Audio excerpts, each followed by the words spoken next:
오늘 우리가 함께 나눌 말씀은 디모데전서 2장 11절에서 15절까지 말씀입니다.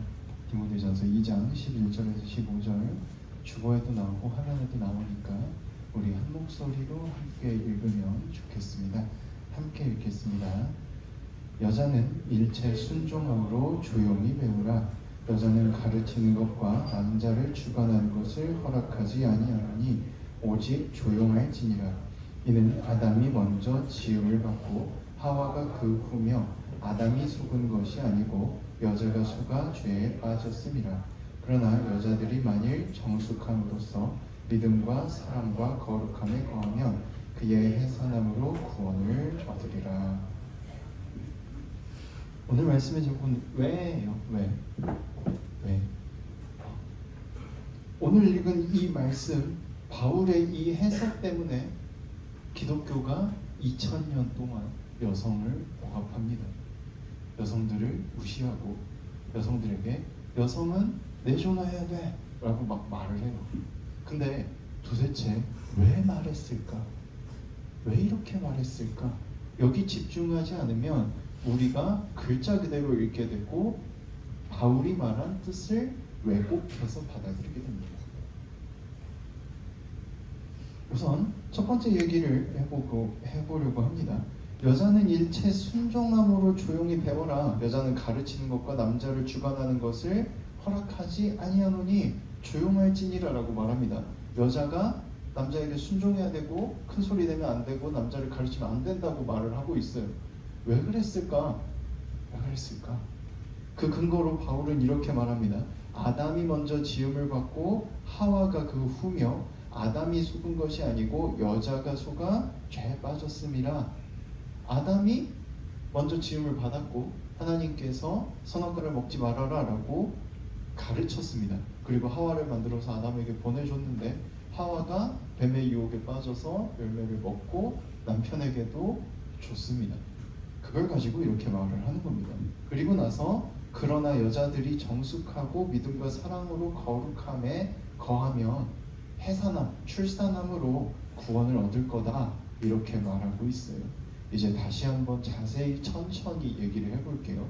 우선요. 여러분이 세상을 살고 열심히 공부를 하다가 아니면 유튜브를 보다가 펠로포네시스 전쟁이라는 걸 들어본 적이 있을 겁니다. 기원전 한 400년 정도 때 스파르타와 아테네가 싸웠던 전쟁을 말하는데 아테네가 속해 있던 동맹과 스파르타가 속해 있던 동맹이 싸워요. 그리고 아테네라는 도시가 졌습니다. 아테네는 그 당시에 이미 지금 현대 사회에 이루어진 민주주의를 거의 다 가지고 있었고 여성들도 투표권을 가지고 있는 여성들이 꽤 많이 있었습니다. 엄청나게 민주적이었고 인권의식이 되게 높았어요. 그런데 전쟁이 일어나기 직전에 알 수 없는 전염병에 시달렸다고 합니다. 의사 선생님들에 의하면 콜레라가 돌았을 거라고 해요. 그래서 수많은 사람들이 죽었는데 그 콜레라가 돌 이유도 뭐였냐면 야 아테네라는 도시가 살기 좋대 라는 말을 들은 이집트에 있던 수많은 사람들이 아테네로 이주를 했거든요. 근데 그때 이집트에 콜레라가 유행하고 있었습니다. 이 사람들을 야 전염병이 돈대 라고 아테네가 들었어요. 이주 온 사람들한테도 전염병이 있는 거 아니야? 그런데 뭐라고요? 아테네는 인권의식이 굉장히 높고 지금 2000년, 2500년 뒤인 지금과 비슷한 수준의 민주주의가 이미 이룩되어 있는 사회였어요. 그러니까 뭐냐면 야 그래도 불쌍해서 자기 나라에서 어려워서 나온 저 불쌍한 사람들을 어떻게 내쫓냐, 우리가 잘 돌보고 치료해주자 라고 받아들입니다. 그리고 아테네 전역에 전염병이 돌고 아테네 인구의 3분의 1이 전염병으로 죽었습니다. 그 상태에서 전쟁을 한 거예요. 졌잖아요. 죽었습니다. 졌어요. 그 당시까지만 해도 모든 도시가 아테네를 본받고 싶어 했습니다.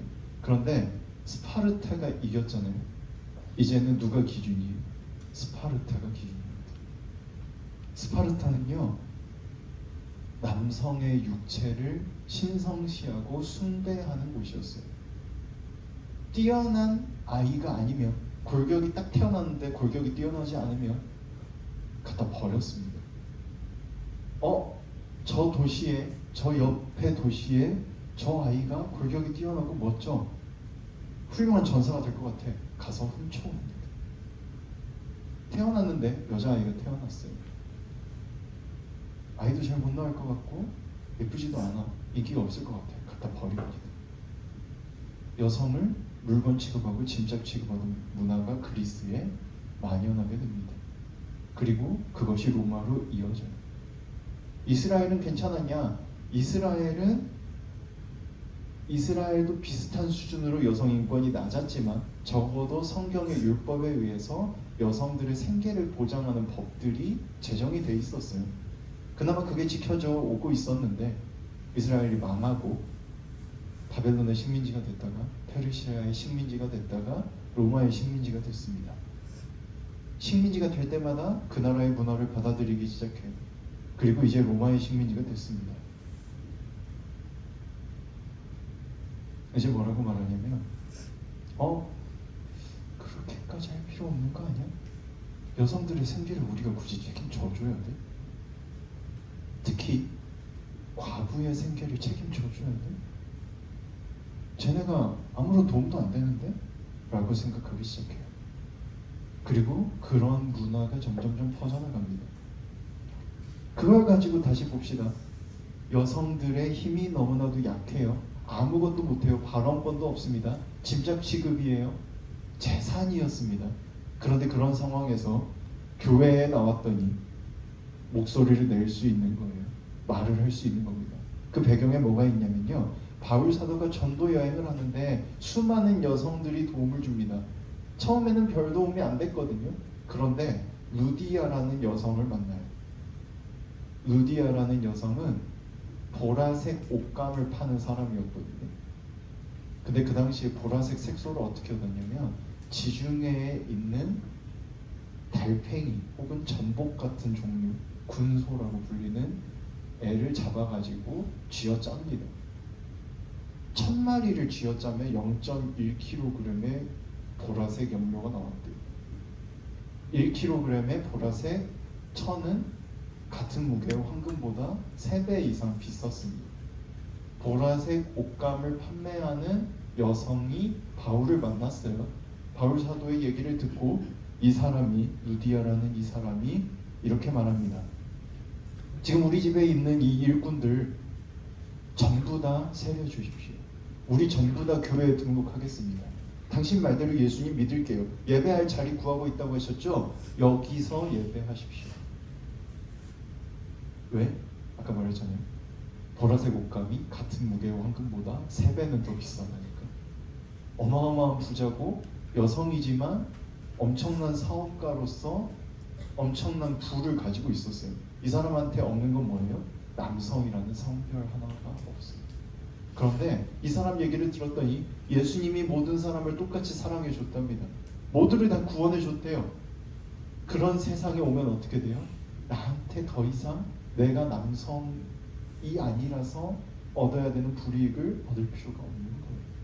이 사람 입장에서는 이 말이 너무나도 좋고 세상이 당연히 그렇게 돼야 된다고 생각했던 겁니다. 그래서 적극적으로 도와줍니다. 자신의 모든 능력과 역량을 다 발휘해서 도와요. 여성들이 교회에 들어오면 교회를 키워준 사람이 여성이니까 당연히 발언권이 높을 거 아니에요. 그리고 이 사람이 얼마나 열심히 했겠어요. 당연히 교회 안에서 여성들의 인권이 굉장히 높았습니다. 집에 가면 무시당하고 밖에서는 말도 못하는데 남편 없이는, 아들 없이는 경제생활조차 할 수 없어요. 돈을 버는 것조차 불가능했습니다. 그런 세상에서 살고 있는데 교회 가면 내가 말해도 되고 내가 떠들어도 되고 내가 남성들에게 이렇게 해줘라고 말하면 그 남성들이 도와줍니다. 당장 교회 밖에 나가면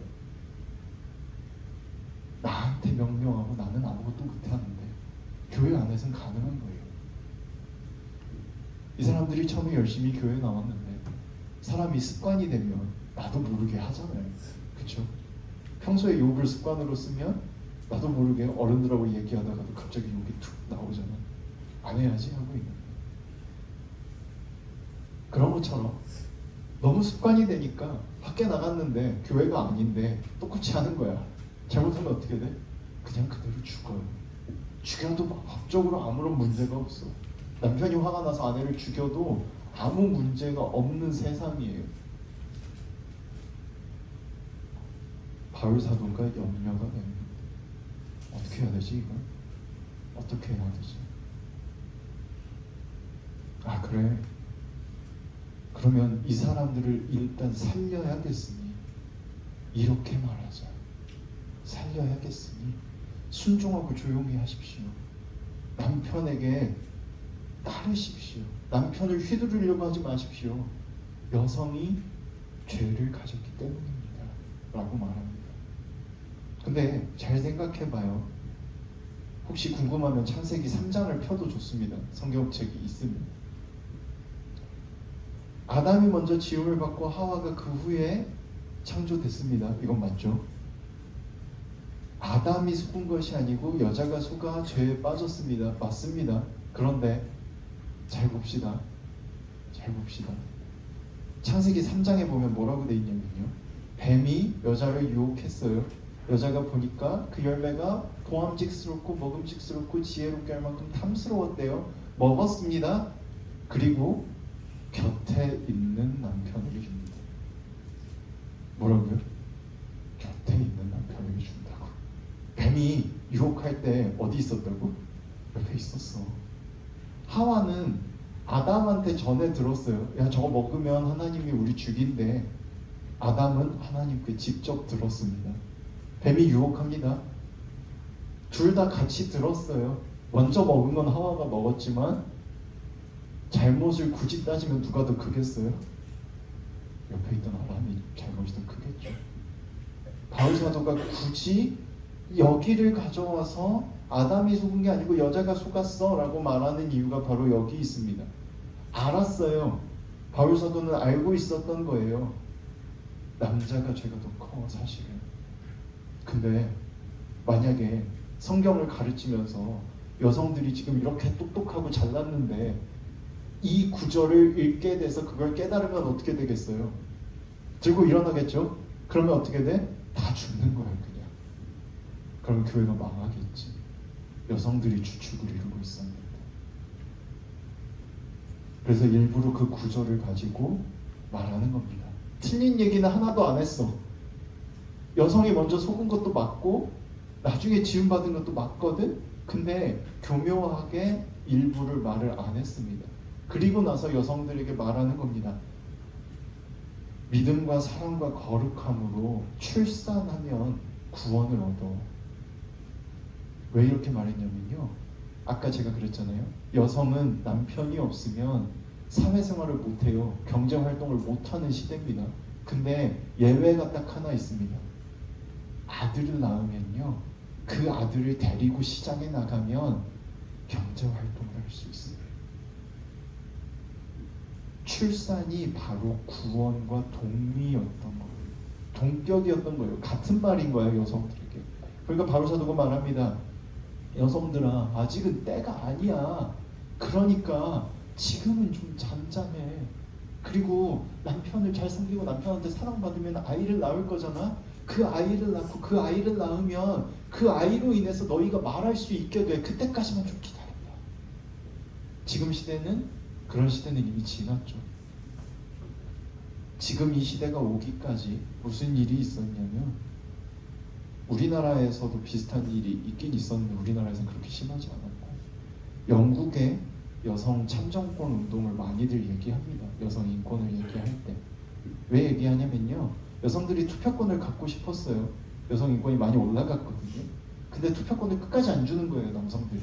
그랬더니 여성들이 뭘 했냐면 자주 가던 단골 가게 있잖아요. 단골 가게에 가가지고 아침에 그 가게 사장한테 말하는 겁니다. 그때만 해도 가게 사장도 다 남성이었거든요. 말하는 거예요. 야, 너 나 잘 알지? 나 지금 저 유리창 깬다. 너 시청에 가서 우리 여성들도 투표권 가질 수 있게 네가 동의 안 해주면 나 이 유리창 깰 거야. 동의해줬을까요? 안 해줬을까요? 안 해줬으니까 말하겠죠. 안 해줬어요. 그래서 매일 아침 런던역에서 런던 시청까지 가는 길에 있는 모든 가게의 유리창을 매일 아침 한 달이 넘는 기간 동안 런던시의 모든 여성들이 깨트립니다. 그래도 투표권을 안 주니까 나중에 런던역에다 불을 질러요. 그랬더니 항복하고 투표권을 줬습니다. 우리는 요즘 이렇게 말합니다. 여성 상위 시대잖아요 라고 남성들이 말해요. 저번에 수련회 때도 누가 밤새 얘기하는데 그 얘기를 했는데, 만약에 진짜 여성 상위 시대면 여성 상위 시대잖아요 라고 말하는 순간 불법이 되고 감옥에 잡혀갑니다. 아직 남성 상위 시대가 맞아요. 뺏기기 싫으니까 남성들이 여성들이 인권이 많이 올라갔잖아, 뭐가 불만이야 라고 말을 하는 겁니다. 그런데 지금도 여전히 그런 시대인데 2000년 전에 더 심했을 때 만약에 바울 사도가 예수님이 했던 것처럼 똑같이 말했다고 생각해 보십시오. 사랑과 똑같아요. 괜찮아요. 하나님께 사랑받고 있으니까 말해도 돼, 사랑해도 돼, 노력해도 돼, 괜찮아, 하나님이 널 사랑해 주실 거야 라고 똑같이 말했다고 생각해 봅시다. 예수님은 많은 기적을 일으켰고 이스라엘 안에서 활동하셨고 선지자라고 인정받았기 때문에 아무도 예수님께 대놓고 딴지를 걸 수 없었습니다. 바울 사도는 로마에서 활동했고 선지자라고 인정받지 못했고 열심히 전도했지만 믿을 수 없는 도를 이단을 선포한다고 로마 사람들에게 손가락질을 당했습니다. 만약에 거기서 여성들아 일어나십시오라고 말했으면 어떻게 되냐고, 다 같이 죽는 거예요. 그냥 그렇게 말할 수밖에 없었던 이유가 있는 겁니다. 그러면 오늘 읽은 말씀을 오늘에 맞게 고치면 어떻게 될까요? 여러분, 우리가 서로 순종하기 원합니다. 누군가를 가르치지 않길 원합니다. 우리가 할 수 있는 것에 집중함으로 구원을 받을 그때까지 나아갈 수 있길 원합니다. 오늘 기억하길 원합니다. 하나님이 우리에게 이미 복을 주셨고 많은 능력들을 주셨습니다. 사회는 여전히 차별이 가득합니다. 손가락질합니다. 가난한 사람들을 차별하고 능력 없다고 손가락질하고 돈으로 쉽게 얻은 것을 가지고 자랑하며 여자라는 이유로, 어리다는 이유로 손가락질 당하고 말하지 못하게 억눌림 당합니다. 그러나 기억하십시오. 지금 할 수 있는 걸 하다 보면, 그걸 쌓아가다 보면 언젠가 말할 수 있을 때가 반드시 옵니다. 하나님이 도와주십니다. 함께 해주십니다. 잊지 마시고 지금 할 수 있는 걸 가지고 지금의 억울함을 잊으라는 게 아니라 그걸 기억한 채로 지금 할 수 있는 걸 해나가서 언젠가 말할 수 있는 그때에 말할 수 있길 원합니다. 세상을 바꿀 수 있길 원합니다. 세상을 바꾸는 건 바로 우리입니다. 여성들이 언젠가 유리창을 다 깼던 것처럼, 목소리를 낼 수 있는 때가 와서 목소리를 냈던 것처럼 우리도 지금 할 수 있는 걸 쌓아가며 목소리를 낼 때를 기다릴 수 있길 원합니다. 여러분의 목소리가 교회에 그리고 이 세상에 가득 차기를 간절히 소망합니다. 기도하겠습니다. 반주 좀 부탁드립니다. 손을 모아주시고 눈을 감아주시고요. 억울했던 순간을 떠올려 주시면 좋겠습니다. 억울했던 적 있잖아요. 저도 어렸을 때 억울했던 거 많고 지금도 억울할 때 많습니다. 내가 열심히 했는데 다른 사람이 실수해도 욕은 내가 먹거든. 억울할 때 많아요. 근데 지금 내가 할 수 있는 건 거기서 버티는 거죠. 억울한 일을 생각하시고 기도하면 좋겠습니다. 하나님 도와주세요. 언젠가 바꿔나갈 수 있길 원합니다. 억울한 사람이 없을 수 있길 원합니다. 그날을 내가 만들어낼 수 있길 원합니다. 나와 함께 해주세요. 도와주세요. 각자 목소리 내실 수 있는 분은 내셔서 하시고 마음으로 하실 분은 마음으로 하시기 바랍니다. 기도하겠습니다.